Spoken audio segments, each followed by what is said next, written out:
बच्चों नमस्कार। बच्चों आज हम लोग देखेंगे डाइजेशन ऑफ फूड। हम लोग स्टमक में देख चुके थे, है ना। उससे पहले हम लोग बक्कल कैविटी में देख चुके थे। अब डाइजेशन ऑफ फूड हम लोग इन स्मॉल इंटेस्टाइन में देखेंगे। ठीक है। आपको पता है कि स्मॉल इंटेस्टाइन से एक जूस सिक्रेट होता है। ठीक है। इससे क्या होता है, एक एक जूस निकलता है, एक जूस सिक्रेट होता है। उस जूस को क्या कहते हैं, एक बार क्वेश्चन पूछा गया है। ठीक है, अभी 2 सालों में क्वेश्चन पूछा गया है, ये लास्ट।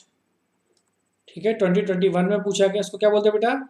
सकस इंटेरिकस। तो इंटेस्टाइनल जूस का नाम क्या है बेटा? सकस इंटेरिकस। याद रखिएगा, इंटेस्टाइनल जूस को क्या कहते हैं। चलिए, अब हम लोग देखेंगे डाइजेशन ऑफ फूड को देखेंगे स्मॉल इंटेस्टाइन में। तो हमने बात क्या की थी, जो स्मॉल इंटेस्टाइन है वो क्या है? It is the site for complete digestion या साइट ऑफ कंप्लीट डाइजेशन। क्या है ये साइट ऑफ कंप्लीट डाइजेशन है बच्चों। ठीक है। अब देखिए, मैं इसको काफ़ी इजी करके बता रहा हूँ। देखिए, कलर चेंज करते हैं। स्मॉल इंटेस्टाइन होती है, सी शेप होती है ना बच्चों। तो ये हम लोगों ने स्मॉल इंटेस्टाइन बना ली। ठीक है बच्चों, एक ये बना ली। This is your small intestine. ठीक है। इधर पर एक ग्लैंड होती है, कौन सी बेटा? इधर पर है आपका बेटा पैनक्रियास। क्या है आपका यहाँ पर?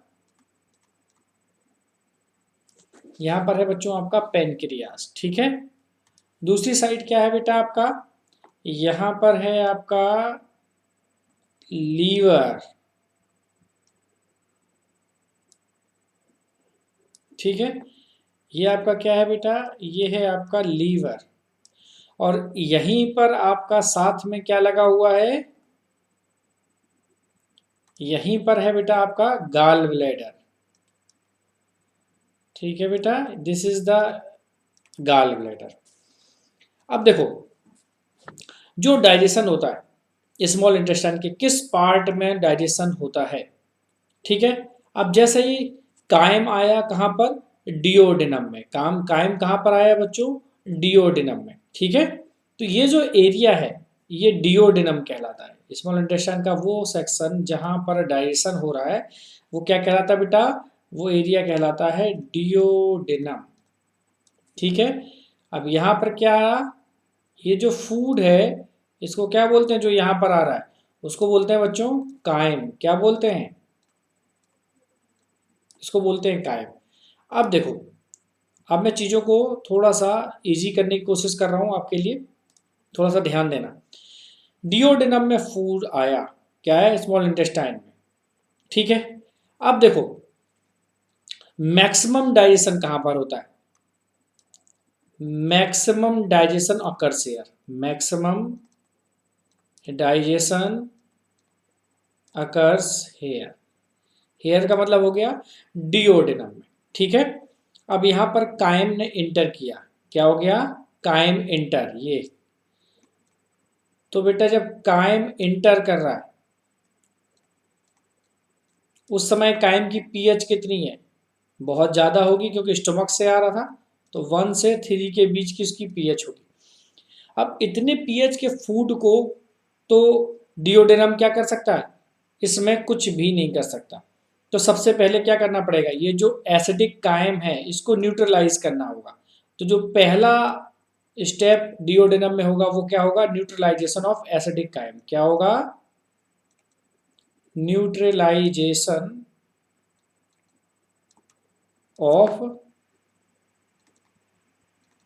ऑफ एसिडिक कायम। ठीक है। अब एसिडिक कायम का क्या हो गया बच्चों? यहां पर न्यूट्रलाइजेशन हो गया। ठीक है। अब ये न्यूट्रलाइजेशन कौन करेगा? ये करता है NaHCO3। ठीक है। अब ये NaHCO3 कहाँ से आ रहा है? ये NaHCO3 आ कहाँ से रहा? ये दो जगह से आता है। ये लीवर से भी आता है और पैनक्रियास से भी आता है। कहाँ से आता है? पैनक्रियास से भी NaHCO3 आएगा और लीवर से भी NaHCO3 आएगा। वो क्या करेगा, एसिडिक काइम को क्या करेगा, न्यूट्रलाइज कर देगा। न्यूट्रलाइजेशन कौन कर रहा, NaHCO3। बच्चों इस पे क्वेश्चन आता है, ठीक है। ये कहाँ से आता है, याद रहेगा, लीवर से भी आता है और पेनक्रियास से भी होता है। अब दूसरा पॉइंट बहुत इंपॉर्टेंट है, यहाँ पर अब एक्शन ऑफ एंजाइम शुरू होगा। क्या होगा बेटा, यहाँ पर अब शुरू होगा action of enzyme, action of enzymes, ठीक है, एक्शन ऑफ एंजाइम। अब देखो बेटा, हम लोग इस वाले पार्ट को कई पार्ट में पूरा करेंगे, ठीक है। उसके लिए थोड़ा सा इसमें जगह कम होती है, ठीक है। तो प्रोटीन का रेशा हम लोग अलग करेंगे, न्यूक्लिक एसिड का अलग करेंगे, फैट का हम लोग अलग करेंगे, ठीक है। अब देखो बेटा, एक्शन ऑफ एंजाइम्स। अब एक्शन ऑफ एंजाइम्स कैसे हो रहा, देखो बेटा, एंजाइम्स जितने भी होते हैं वो हमेशा स्लाइटली एसिडिक मीडियम में वर्क करते हैं। एक नोट करके आप लिख लो, क्या लिख लो, all enzymes, all enzymes works in slightly alkaline condition,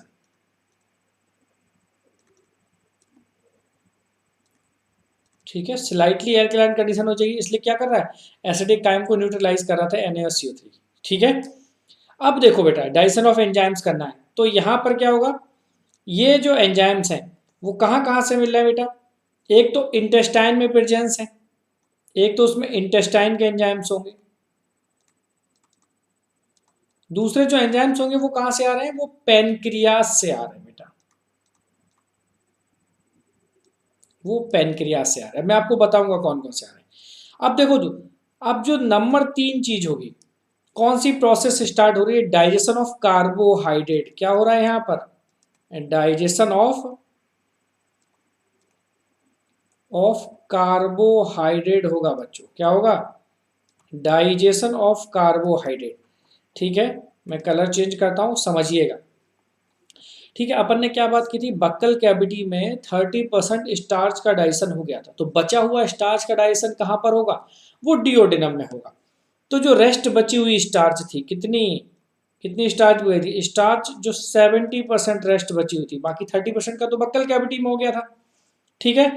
तो अब इस पर कौन सा एंजाइम काम करेगा, तो ये स्टार्च है ना, ये कन्वर्ट हो जाएगा बेटा माल्टोज में। किस में कन्वर्ट हो जाएगा बेटा, माल्टोज में। इसके अलावा दूसरा आइसो माल्टोज में, आइसोमाल्टोज में, याद रखना, डाइजेशन ऑफ कार्बोहाइड्रेट हम लोग कर रहे हैं, ठीक है। अब यहां पर एंजाइम्स कौन सा होगा, किस एंजाइम की प्रेजेंस होगी, ठीक है। तो यहां पर पेनक्रियाटिक एमाइलेज, पेनक्रियास से एक एंजाइम आएगा, उसको क्या कहोगे आप, यहां पर जो आया है वो क्या कहलाएगा, पेनक्रियाटिक एमाइलेज आएगा। तो स्टार्च को किसमें कन्वर्ट कर देगा, डिओडेनम के अंदर माल्टोज और आइसोमाल्टोज में क्या कर देगा बेटा, उसको कन्वर्ट कर लेगा, ठीक है। अब इंटेस्टाइन से और कौन कौन से एंजाइम्स आएंगे, तो देखिए, अब देखो बेटा क्या होगा, अब ये जो माल्टोज है, मेरी बात को बहुत ध्यान से सुनना, कलर चेंज करते हैं। अब ये बेटा जो माल्टोज है, MALTOSE, ठीक है। अब माल्टोज दो ग्लूकोज मॉलिक्यूल में कन्वर्ट हो जाएगा, ग्लूकोज प्लस ग्लूकोज कह दो या फिर टू ग्लूकोज कह दो, एक ही चीज है। माल्टोज क्या बनाएगा, टू ग्लूकोज के मॉलिक्यूल बनाएगा, लेकिन जब ये टू ग्लूकोज के मॉलिक्यूल बनेंगे तो एंजाइम कौन सा होगा, माल्टेस। एंजाइम कौन सा है, किस एंजाइम की प्रेजेंस है, माल्टेस। ये भी एंजाइम्स जो आ रहे हैं वो कहाँ से आ रहे हैं, पैनक्रियाटिक एंजाइम है, कौन है ये भी पैनक्रियाटिक एंजाइम्स है, ठीक है। अब लैक्टोज का कन्वर्ट करेंगे, ठीक है। अब क्या होगा बेटा, जो लैक्टोज होगा, ठीक है, लैक्टोज किस में बदल जाएगा, लैक्टोज बदल जाएगा बेटा ग्लूकोज और गैलेक्टोज में, ग्लूकोज प्लस प्लस ये गैलेक्टोज में बदल जाएगा, ठीक है। अब यहां पर कौन सा एंजाइम चाहिए, तो यहां पर लैक्टोज को कौन कर रहा था? लैक्टेज। लैक्टेज। तो पूछा जाए ये कहाँ का एंजाइम है, तो ये भी बच्चों कहाँ से आता है? पैनक्रियाज से ही आता है। ठीक है। अब लैक्टेज के बाद एक और है सुक्रोज। सुक्रोज का डाइजेशन किस डिओडेनम में? सुक्रोज किस चीज में ब्रेक हो जाता है? सुक्रोज बेटा ब्रेक होता है ग्लूकोज में और साथ में फ्रक्टोज में। ग्लूकोज और फ्रक्टोज में। और यहां पर एंजाइम कौन सा है? सुक्रेज। एंजाइम कौन सा है यहां पर? यहां पर बच्चों है सुक्रेज। ठीक है। यहां तक कोई डाउट? यहां तक कोई डाउट तो नहीं है?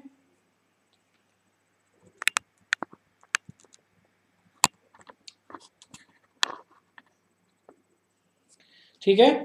तो एंजाइम क्या है यहां पर? यहां पर जो एंजाइम है वो है बच्चों सुक्रेज। ठीक है। ओके। तो एक बार और रिवीजन कर लेते हैं। हम लोग यहाँ पर जो डाइजेशन देख रहे थे, डाइजेशन ऑफ कार्बोहाइड्रेट। डिओडेनम में कार्बोहाइड्रेट का भी डाइजेशन होगा, प्रोटीन का भी होगा, न्यूक्लिक एसिड का भी होगा और फैट का होगा। क्योंकि क्या बोला था मैंने? बोला था साइट ऑफ कंप्लीट डाइजेशन क्या है? Small intestine. स्मॉल इंटेस्टाइन से जो जूस सीक्रेट होता है उसको क्या कहते हैं? सकस इंटेरिकस। अब जो स्टमक से जो कायम आया था बच्चों, क्या आया था? ये जो कायम आया था वो कैसा था? कायम कैसा था? उसकी पीएच ज्यादा थी, तो उसको न्यूट्रलाइज करना था। न्यूट्रलाइजेशन ऑफ एसिडिक कायम होना था।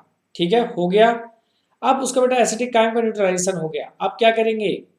उस न्यूट्रलाइजेशन में हेल्प किसने की थी? NaHCO3 ने हेल्प की थी। NaCO3 कहाँ से आ रहा था?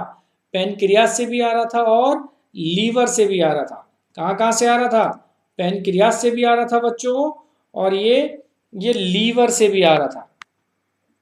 थोड़ा सा कैमरा प्रॉब्लम कर रहा है, कोई बात नहीं, इसको बाद में सेट कर लेंगे। ठीक है। अब देखो बेटा, जो सबसे इंपॉर्टेंट चीज अपन ने बात की वो क्या? कि हमने क्या बात की? जितने भी एंजाइम्स हैं वो स्लाइटली एल्केलाइन कंडीशन में काम करते हैं। ठीक है, तो हमने कंडीशन तो बना ली। NaCO3 ने क्या कर दिया? एल्केलाइन कंडीशन क्रिएट कर दिया। अब एक्शन ऑफ एंजाइम देखिए, इंटेस्टाइन और पेनक्रियाज दोनों से यहाँ पर एंजाइम्स आएंगे। लेकिन हम लोग अभी बात कर रहे हैं डाइजेशन ऑफ कार्बोहाइड्रेट की। कार्बोहाइड्रेट के डाइजेशन में जो भी एंजाइम्स आएंगे वो पेनक्रियाज से आएंगे। अपन ने क्या बात की थी? 30% स्टार्च का डाइजेशन बक्कल कैविटी में पहले ही हो चुका था। अब बचा 70% स्टार्च। उसका डाइजेशन कहाँ पर होगा? स्मॉल इंटेस्टाइन के डिओडेनम में। और यहाँ पर पैनक्रियाटिक एमाइलेज उसको माल्टोज और आइसोमाल्टोज में कन्वर्ट कर देगा। फिर माल्टोज किस में टूटेगा? माल्टोज टूटेगा माल्टेस एंजाइम्स की प्रेजेंस में, और ये एंजाइम भी पैनक्रियाज से आएगा, 2 ग्लूकोज के मॉलिक्यूल बनाएगा। फिर लैक्टोज किस में टूटेगा? लैक्टेज एंजाइम, और ये लैक्टेज एंजाइम भी पैनक्रियाज से आएगा लैक्टोज के डाइजेशन के लिए, और वो ग्लूकोज और गैलेक्टोज में लैक्टोज को डिवाइड कर देगा। उसके बाद सुक्रोज का डाइजेशन देखते हैं। सुक्रेज एंजाइम्स की प्रेजेंस में ग्लूकोज और फ्रैक्टोज में ब्रेक आउट हो जाएगा। ठीक है, यहां तक कोई कंफ्यूजन? कोई कंफ्यूजन नहीं? चलिए अब हम लोग देखते हैं डाइजेशन ऑफ प्रोटीन। क्या देखेंगे? डाइजेशन ऑफ प्रोटीन देखेंगे हम लोग।